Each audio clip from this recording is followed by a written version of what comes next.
जय किसान साथियों, आप देख रहे हैं एग्रीकल्चर में best doctor Puneet Sisodia YouTube channel. जैसा कि आप थंबनेल देखकर समझ गए होंगे, आज का टॉपिक होने वाला है विल्ट पर। लेकिन उससे पहले मैं आपसे कुछ कहना चाहता हूं। मैं आपको बताना चाहता हूं कि हम जो भी जानकारी आपको इस चैनल पर प्रोवाइड कराते हैं, हम उससे पहले उसके बारे में एक गहरी रिसर्च करते हैं, उसके बाद ट्रायल्स करते हैं। रिसर्च के बेसिस पे और ट्रायल के बेसिस पे जो हमें अनुभव प्राप्त होते हैं उन्हें हम आपके साथ साझा करते हैं। तो मेरा कहने का मतलब है, हम जो भी जानकारी आपको इस चैनल पर प्रोवाइड कराते हैं वो 100% सटीक और सच्ची होती हैं। आप उन पर बिल्कुल भरोसा कर सकते हैं। तो चलिए हम चलते हैं अपने आज के टॉपिक पर, विल्ट पर। विल्ट की यदि मैं पहचान की बात करूं तो इसमें क्या होता है कि हमारा जो पौधा होता है वो एकदम से मुरझा जाता है। उसके बाद उसकी जो पत्तियां हैं वो पीली पड़ने लगती हैं और पौधा विदिन 2-3 डेज में पूरी तरह सूख जाता है, ख़त्म हो जाता है। और यदि ऐसे पौधे को, जैसे ही आपका पौधा मुरझाता है, तो आप उस पौधे को जड़ से उखाड़ कर देखेंगे तो उसकी जो जड़ हैं आपको ब्राउन कलर की दिखाई देंगी और जो स्वस्थ पौधा होता है उसकी जड़ एकदम वाइट होती हैं। तो यदि आपके पौधे की जड़ ब्राउन कलर की हो रही हैं और पौधा मुरझा गया है तो समझ जाइए कि आपका पौधा विल्ट से ग्रसित है। विल्ट जो होता है वो भी 2 तरीके का होता है। एक तो बैक्टीरियल विल्ट, दूसरा होता है फ्यूजेरियम विल्ट।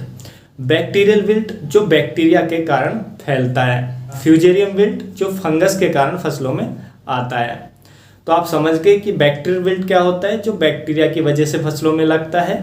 फ्यूजेरियम विल्ट जो फंगस की वजह से फसलों में लगता है। दोनों के सिम्टम्स पौधे पर एक समान अपीयर होते हैं, यानी कि दोनों के एक ही तरह के सिम्टम्स पौधे पर दिखाई देते हैं, चाहे बैक्टीरियल विल्ट हो चाहे फ्यूजेरियम विल्ट हो।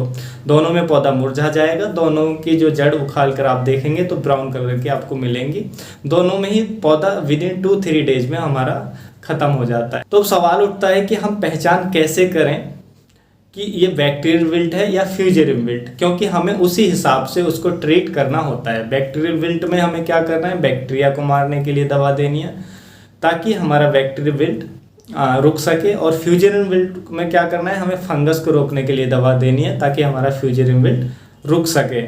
तो दोनों में हमें अलग अलग ट्रीटमेंट देना होता है, इसलिए हमें पहचान करना ज़रूरी होता है कि ये बैक्टीरियल विल्ट है या फ्यूजेरियम विल्ट है। तो उसके लिए मैं आपको एक छोटा सा टेस्ट बताता हूँ जिसको आप घर पर बड़े ही आसानी से कर पहचान सकते हैं कि बैक्टीरियल विल्ट है या फ्यूजेरियम विल्ट है। उसके लिए आपको क्या करना है, एक कांच का गिलास लीजिए जो ट्रांसपेरेंट हो, वाइट कलर का हो, जिसमें आर पार आसानी से दिख जाए। उसमें आप पानी भर लीजिए। उसके बाद जो विल्ट से ग्रसित आपका पौधा है उसको जड़ से उखाड़िए और वीडियो में दिखाए गए तरीके से आप काट लीजिए। उसके बाद उसके कटे हुए ऊपरी पार्ट को आप गिलास में डुबोइए। कुछ समय बाद आप देखेंगे कि उसमें से एक मिल्की वाइट कलर का आपको सब्सटेंस निकलता दिखाई देगा, यानी कि वाइट कलर का सफ़ेद एक पदार्थ निकलता दिखाई देगा। यदि वो निकलता दिखाई देता है तो समझिए आपकी फसल में बैक्टीरियल विल्ट है, और यदि वह नहीं निकलता है, जैसा कि आप वीडियो में देख रहे हैं, ये नहीं दिखाई देता है, तो समझ जाइए आपकी फसल में फ्यूजेरियम विल्ट है। तो अब आप आसानी से पहचान कर सकते हैं कि ये बैक्टीरियल विल्ट है या फ्यूजेरियम विल्ट है। अब इसकी रोकथाम कैसे करें? यदि विल्ट की पहचान बैक्टीरियल विल्ट के रूप में होती है तो उसके लिए हमें कोई बैक्टीरिया साइड का ही यूज करना पड़ता है। तो बैक्टीरिया साइड में आप कासुगामाइसिन 3%, जो कासु बी के नाम से आता है, जिसको धनुका कंपनी बनाती है, इसको 350 से 400 ml प्रति एकड़ के हिसाब से आप फसलों में स्प्रे करेंगे तो बैक्टीरियल विल्ट रुक जाएगा। दूसरी बैक्टीरिया साइड जो दवा है वो भी काफ़ी अच्छा है, आप इसका भी प्रयोग कर सकते हैं। वो है स्टेप्टोसाइक्लिन, जिसमें जो केमिकल होता है streptomycin sulphate plus tetracycline hydrochloride, इसमें ये केमिकल होते हैं 2। तो आप इसका भी फसलों पर स्प्रे कर सकते हैं। इसका स्प्रे फसलों पर 18 ग्राम प्रति एकड़ के हिसाब से करना होता है, यानी कि यदि पर टंकी की बात करें तो 2.5 ग्राम 15 लीटर पानी में मिलाकर आप फसलों पर स्प्रे कर सकते हैं। तो इससे आपका जो बैक्टीरियल विल्ट है वो कंट्रोल हो जाएगा। और यदि आपके विल्ट की पहचान फ्यूजेरियम विल्ट के रूप में होती है तो फंगस को कंट्रोल करने के लिए हमें दवाइयाँ देनी होंगी। उसके लिए आप कोई भी फंजीसाइड जैसे कि बावेस्टिन काफ़ी अच्छा रहता है, आप उसका 1 किलोग्राम प्रति एकड़ के हिसाब से ड्रिंच करेंगे फ्यूजियरियम विल्ट में तो काफ़ी अच्छा रहेगा। उसके बाद एक और अच्छी दवा है जो रिडोमिल गोल्ड के नाम से आती है, सिंजेंटा कंपनी बनाती है। आप इसको 500 ग्राम प्रति एकड़ के हिसाब से यूज कर सकते हैं तो भी आपका फ्यूजियरियम विल्ट कंट्रोल हो जाएगा। उसके बाद एक और दवा आती है रोको के नाम से, ये भी काफ़ी अच्छी और फंजीसाइड है। इसका भी आपको 1 किलोग्राम प्रति एकड़ के हिसाब से फसलों में देना होता है तो भी आपका फ्यूजियरियम विल्ट कंट्रोल हो जाएगा। तो ये तो होगी यदि विल्ट आ गया है तो उसको आप कैसे आइडेंटिफाई करें और कैसे उसको कंट्रोल कर सकते हैं। लेकिन अब बात करते हैं कि विल्ट फसलों में क्यों आता है, क्योंकि यदि आपको ये पता होगा कि विल्ट फसलों में क्यों आता है तो आप पहले से ही वो प्रिकॉशंस ले लेंगे ताकि विल्ट हमारी फसलों में आए ना। तो विल्ट को समझना क्यों आता है ये हमारे लिए बहुत ही ज़रूरी है। तो विल्ट फसलों में जो आता है उसके कारण है, एक तो ये सीड से आ सकता है, इसलिए आप किसी भी फसल के जब बीज की बुवाई करें उससे पहले उसके 10 ग्राम प्रति किलो बीज ट्राइकोडर्मा से उपचारित करके ही बोएं और अच्छी क्वालिटी का, अच्छी कंपनी का सीड लें। उसका जो दूसरा कारण है वो है पानी, सिंचाई। यदि हम फसल में ज़्यादा सिंचाई कर रहे हैं, ज़्यादा पानी दे रहे हैं, फसल में जो सॉइल है उसमें अधिक मॉइस्चर है, ज़्यादा नमी रहती है, तो भी ये विल्ट की समस्या आती है जिससे अधिक नमी में फंगस बढ़ता है। इसका जो तीसरा कारण होता है वो होता है कि यदि आपकी किसी खेत में विल्ट की समस्या है और आप उसमें कोई एग्रीकल्चर टूल यूज कर रहे हैं, उसके बाद उनका यूज किसी दूसरे खेत में कर रहे हैं तो वहाँ से वो फंगस आपके दूसरे खेत में फैलेगी जहाँ पर उस खेत में भी वो समस्या पहुँच जाएगी। अब समझते हैं कि हम कौन कौन से प्रिकॉशंस अपनाएं कि ये समस्या, विल्ट की समस्या हमारी क्रॉप में, हमारी फसल में ना आए। उसके लिए सबसे पहले आपको वाटर का जो मैनेजमेंट है वो अच्छे से करना है। आपको फसल में जल भराव नहीं करना है, केवल मॉइस्चर को मेंटेन रखना है, यानी कि पानी देना है, अधिक पानी नहीं देना है। दूसरा, आप कोई भी टूल यूज कर रहे हैं तो उसको पहले डिसइंफेक्टेड करके ही उस खेत में यूज करें। उसके बाद आप ट्राइकोडर्मा का यूज कर सकते हैं।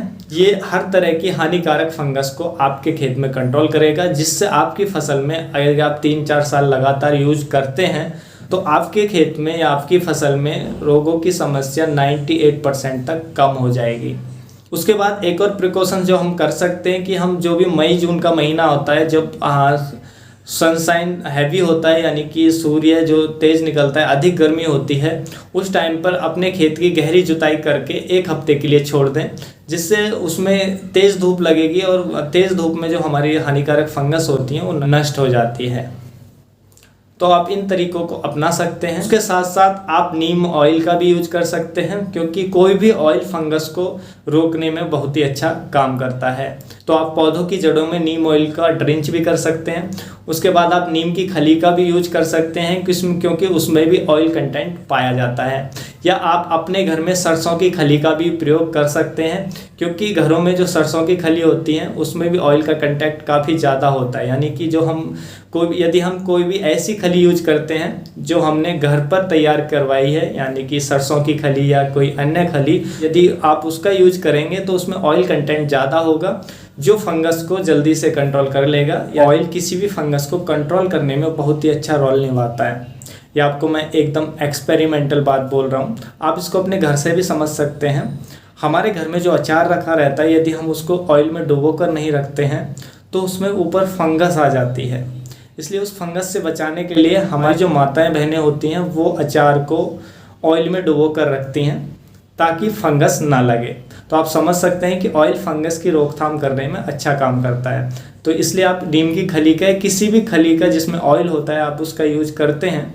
यदि वो घर की बनी हो तो काफ़ी अच्छी रहती है क्योंकि उसमें ऑयल कंटेंट ज़्यादा होता है।